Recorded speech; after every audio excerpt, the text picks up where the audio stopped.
Today we are going to discuss about SN1 applied to ethers. बेटा ether जो है ना बहुत ही शर्मिला कंपाउंड है. It is highly inert compound. ये नॉर्मली ना रिड्यूसिंग एजेंट्स के साथ, ना ही ऑक्सीडाइजिंग एजेंट्स के साथ, ना ही स्ट्रॉन्ग बेस मीडियम, ना ही अल्कलाइन मीडियम के साथ नॉर्मली रिएक्ट नहीं करता. ये नॉर्मली रिएक्ट कर सकता है डाइल्यूट एसिडिक मीडियम के साथ. सो नॉर्मली हम लोग ईथर्स को एंड साइड कंपाउंड की तरह जानते हैं. काफी इनर्ट है ईथर. देख लीजिए, अगर हम लोग एक ईथर लेते हैं, आज हम लोग डिस्कशन करेंगे examples of SN1 reactions of ethers where we will react with dilute acids. मान लीजिए HX करके ले लेंगे. मान लीजिए एक ईथर ले लेते हैं ROR ईथर. चलिए मान लीजिए अल्काइल ग्रुप अलग अलग ले लेते हैं. Let's take this two alkyl groups different, R1 और R2. फंडामेंटल ये है कि अगर ये अल्काइल ग्रुप प्राइमरी हो या सेकेंडरी हो या टर्शरी हो, और ये अल्काइल ग्रुप अगर टर्शरी हो, तो इसमें जो रिएक्शन होगा HX के साथ, ये SN1 मैकेनिज्म फॉलो करेगा. I want to make it clear. अगर कोई भी अल्काइल ग्रुप इसमें, मान लीजिए ये वाला अल्काइल ग्रुप प्राइमरी या सेकेंडरी या टर्शरी है और ये अल्काइल ग्रुप टर्शरी है, तो इसका reaction with HX SN1 mechanism के थ्रू जाएगा. मान लीजिए ये अल्काइल ग्रुप प्राइमरी है, सेकेंडरी है, और ये अल्काइल ग्रुप प्राइमरी है या सेकेंडरी है, तो ये SN2 मैकेनिज्म में रिएक्ट करेगा. बहुत ही सिंपल कॉन्सेप्ट है. हम इसमें से डायरेक्टली ये बात बता सकते हैं कि कोई भी part of the alkyl group अगर टर्शियरी है, तो ये बकायदा SN1 के थ्रू ही जाएगा. या तो कार्बोकैटायन बनते वक्त SN1, मतलब आपको याद होगा दो ही स्टेप होगा. पहला स्टेप में कार्बोकैटायन बनता है, दूसरे स्टेप में न्यूक्लियोफिलिक अटैक करके सब्स्टिट्यूशन होता है. तो पहला स्टेप में जो कार्बोकैटायन बनेगा, अगर उसका स्टेबिलिटी टर्शियरी कार्बोकैटायन से ज्यादा हो गया, तो ये बकायदा क्या हो जाएगा, SN1 मैकेनिज्म के थ्रू जाएगा. तो ये है हमारा फंडामेंटल. इसको थोड़ा नोट पॉइंट में याद रख लीजिए आप लोग. अगर प्राइमरी, सेकेंडरी और टर्शियरी है, ये एक अल्काइल ग्रुप और दूसरा टर्शियरी है, तो SN1. मैं कहने का मतलब ये है कि अगर कोई भी अल्काइल पार्ट टर्शियरी है या कार्बोकैटायन बनाने के बाद जो कार्बोकैटायन बनता है पहला स्टेप में, अगर वो टर्शियरी से ज्यादा स्टेबलाइज्ड है, तो उस केस में हम लोग क्या करेंगे, SN1 मैकेनिज्म फॉलो करेंगे. चलिए एक एग्जांपल लिख लेते हैं. एग्जांपल क्या होगा,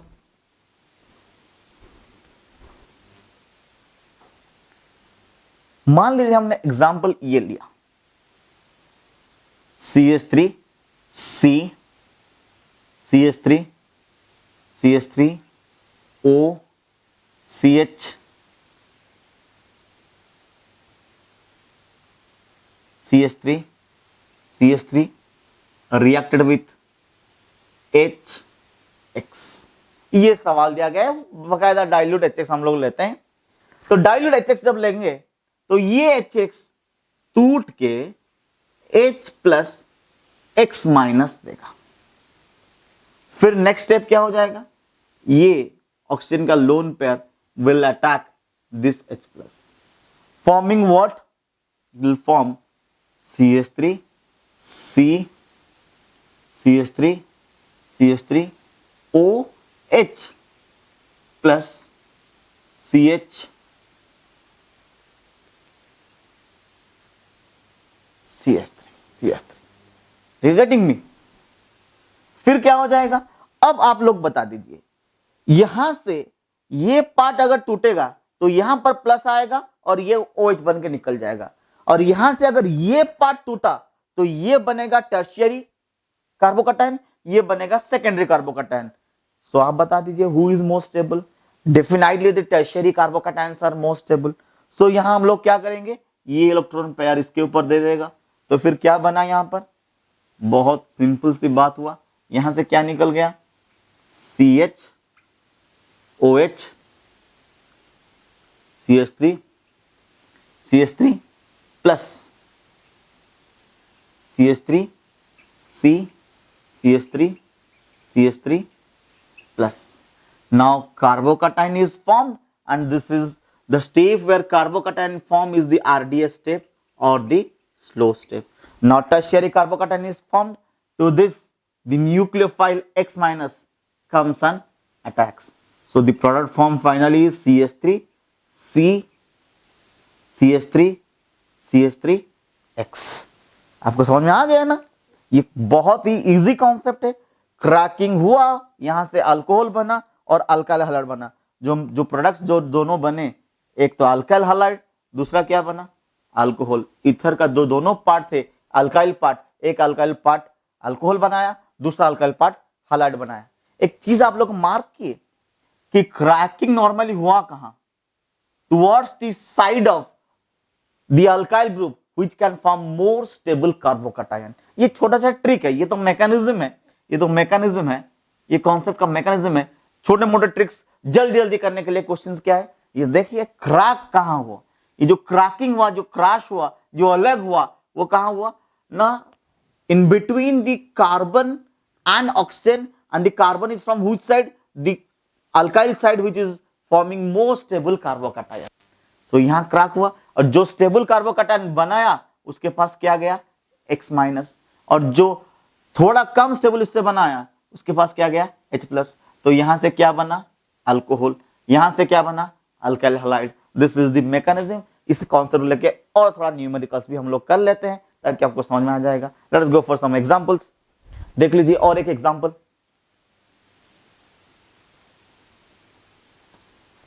और एक एग्जांपल देख लीजिए, इसमें से थोड़ा क्लैरिटी मिलेगा आप लोगों को. यहां पर एक चीज नोट कर लीजिएगा कि हम लोग जो यहां ईथर के बारे में डिस्कशन कर रहे हैं, ये सब इसलिए क्योंकि ईथर बहुत ही इनर्ट है. वो नॉर्मली रिएक्ट नहीं करता किसके साथ? ना ही मतलब normally reducing agents, oxygen agents, strong acidic, strong basic medium या अल्काइल मीडियम में रिएक्ट नहीं करता. वो सिर्फ डाइल्यूट एसिडिक मीडियम में नॉर्मली रिएक्ट कर सकता है. चलिए ओवरऑल कॉन्सेप्ट देख लेते हैं. कॉन्सेप्ट का, क्वेश्चन का, मान लीजिए हमको क्वेश्चन ऐसा मिला, CH3 C CH3 CH3 O CH3 और हम लोग यहां HX ले लिए एक्सेस में. तो यहां पर क्या होगा? अगर एक्सेस ले लेते हैं तो क्या हो जाता है देख लीजिए. तो मैकेनिज्म के हिसाब से क्रैकिंग कहां होगा? यहां पर क्रैक हो जाएगा. तो क्या बना यहां पर? तो ये बना CH3 C CH3 CH3. जहां से क्रैक होगा वो हैलाइड पार्ट को लेगा और जहां पर ये O के साथ क्या आ जाएगा? H plus. तो यहां पर क्या बन गया?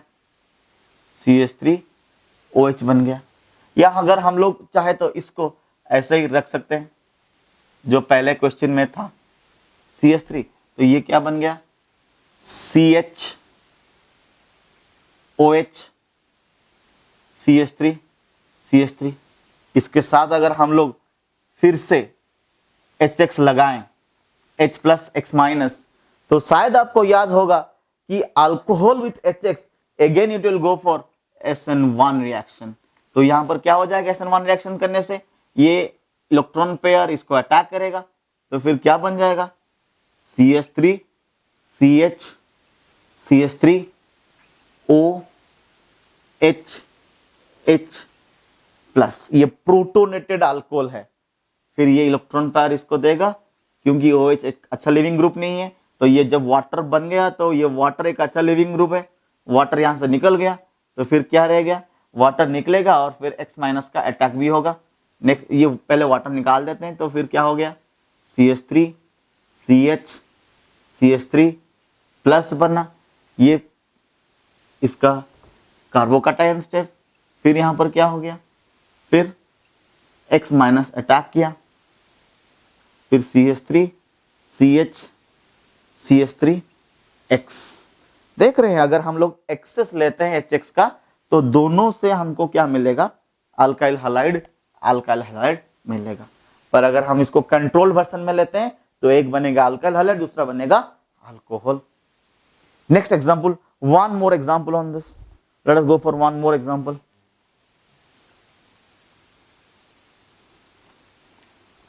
One more example of ether. Second example, मान लीजिए हमको ऐसा मिला है pH CH2 O CH3 HI example. तो क्वेश्चन है हमारा क्रैक कहां होगा। देखिए अगर यहां से क्रैक होता है तो मिथाइल कार्बोकैटायन मिलता है, अगर यहां से क्रैक होता है तो यहां से बेंजाइल कार्बोकैटायन मिलता है। फिनाइल के पास CH2 है, CH2 के प्लस प्लस आएगा तो क्या हो जाएगा, रेजोनेंस स्टेबलाइज्ड होगा। तो सबसे ज्यादा स्टेबिलिटी कहां पर होगा, इस तरफ होगा, और ये जो है टर्शियरी से भी ज्यादा स्टेबलाइज्ड है, तो इसलिए ये SN1 मैकेनिज्म के थ्रू जाएगा और यहां पर आ जाएगा I- और यहां पर आ जाएगा H+। तो यहां पर आंसर क्या हो गया, फिर we'll get PH CH2 I plus methanol. Let's go for one more question. One more question. Let us find.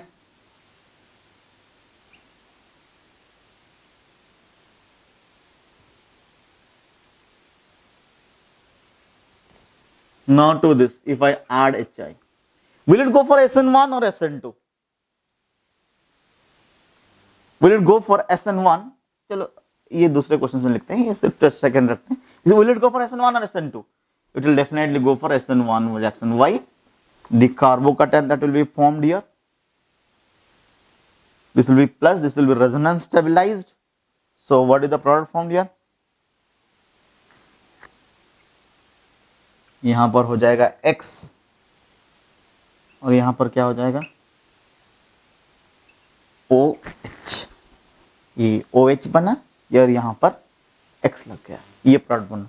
Let us go for one more example.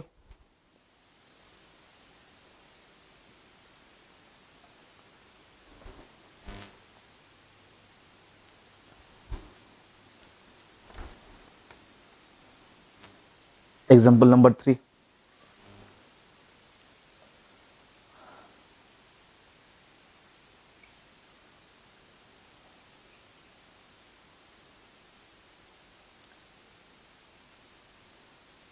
इसके साथ अगर हम लोग HI को ट्रीट करेंगे, क्रैक कहाँ होगा, इस तरफ या इस तरफ, बता दीजिए।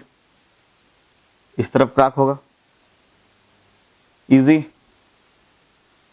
तो ये OH ऐसा बना, फिर ये और ये, इसके साथ क्या आ जाएगा I। Next question number 4।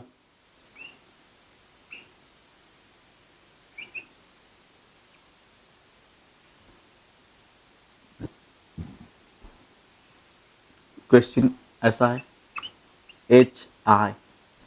अब बता दीजिए इसमें से कौन ज्यादा कैसे रिएक्ट होगा, कहां से क्रैक होगा। मैकेनिज्म तो वही होगा SN1, दोनों केस में SN1 रिएक्शन ही होगा। और क्रैक किस तरफ होगा, यहां पर टर्शियरी और यहां पर एरोमेटिक कार्बोकैटायन। हम लोग जानते हैं कि एरोमेटिक कार्बोकैटायन ज्यादा स्टेबलाइज्ड है, तो यहां प्लस आएगा, तो ये 2 पाई इलेक्ट्रॉन्स वाला एरोमेटिक कार्बोकैटायन बनेगा। Aromatic carbocations are more stable, इस तरफ आएगा I-, इस तरफ आएगा H+। Aromatic carbocations are more stable than tertiary, तो यहां पर क्या बन जाएगा, ये सीन कुछ ऐसा बनेगा। इसके साथ क्या आ जाएगा I, और ये बन गया एक, ये इसके साथ OH हो गया। Let us go for one more example. Let's go for one more example. Fifth one थोड़ा आपके दिमाग को टेस्ट कर लेते हैं। फिफ्थ वन क्वेश्चन आप लोग सॉल्व कीजिए, फिर बाद में मैं बताता हूं। ये इसमें से हम HI लगा दिए। Sixth one,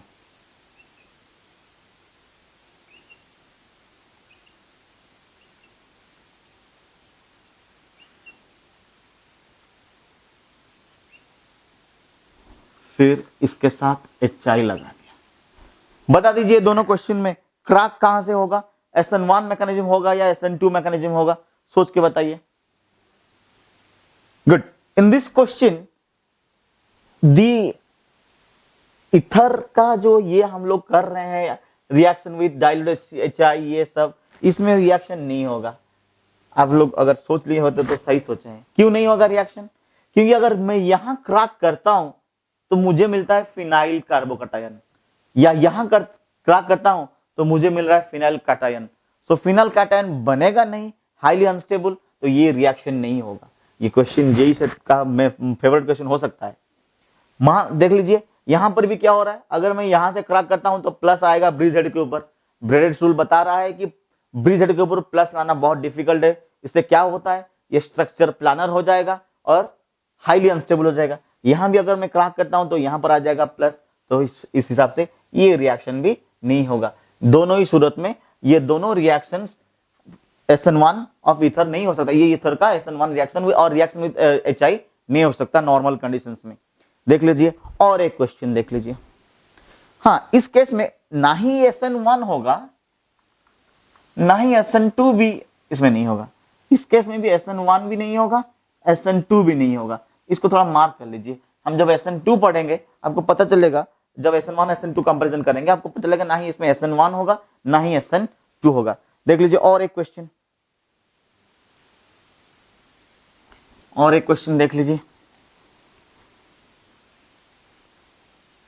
question number 7।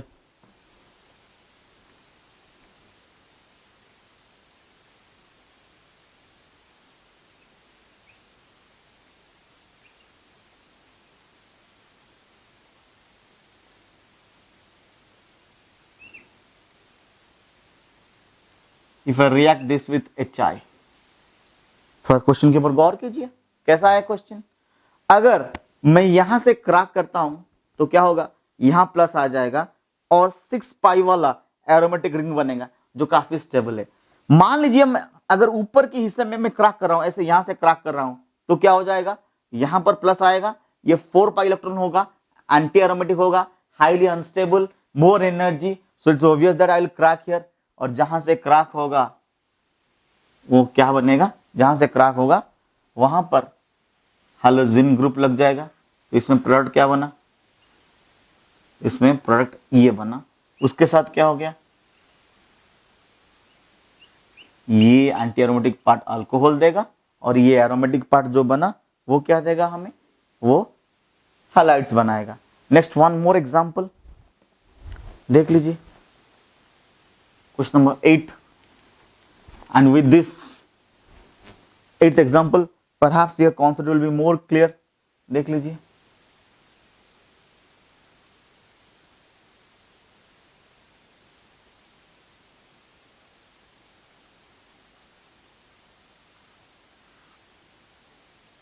इसके साथ हम अगर HI का इस्तेमाल करेंगे तो क्या होगा, क्रैक क्या होगा।